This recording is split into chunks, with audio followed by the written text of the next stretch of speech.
All right, my dear BIBLEin365 brothers and sisters, we have arrived at the book of Judas.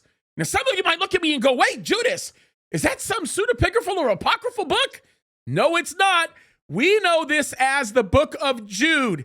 And of course, the person who wrote this book, it's actually a very small letter, is Judas, the brother of Jesus. Now, some people will say that this may have been Judas, who was one of the 12 disciples, not to be conflated with Judas Iscariot. And there is a possibility that it might be him, but I am absolutely convinced for a series of reasons that this is Judas, the brother of Jesus, who is actually writing this letter. Now, let me say this right off the bat.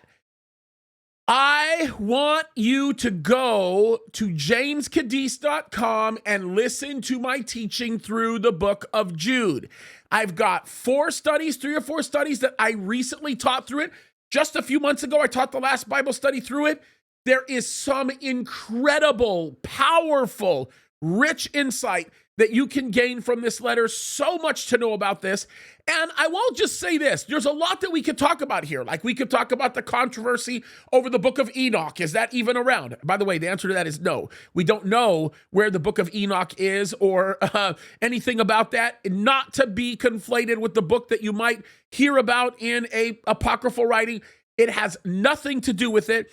The reality of it is that book is not around. At least we have no idea about it, but I'm not going to spend time talking about that.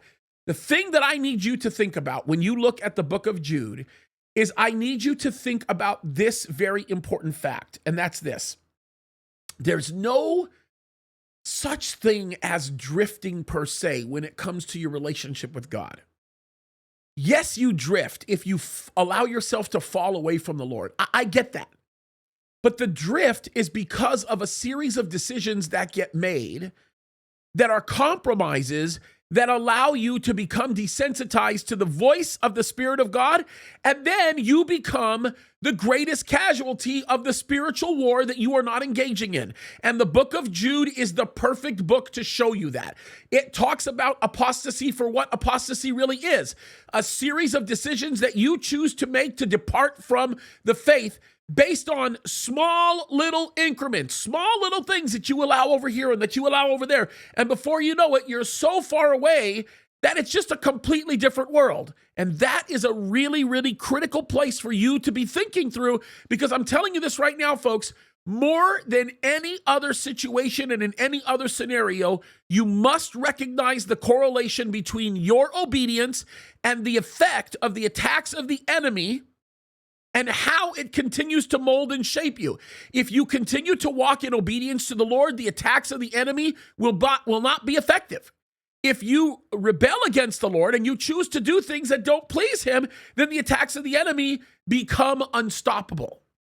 And so we learn a lot about this. We learn a lot about what it means to hold fast to the things of God. And by the way, it's so much more powerful when you realize that it's James, the brother, or Judas, the brother of Jesus, who's writing this. It's so much more powerful. But the other thing that I would point out to you is that you learn about how these people actually work.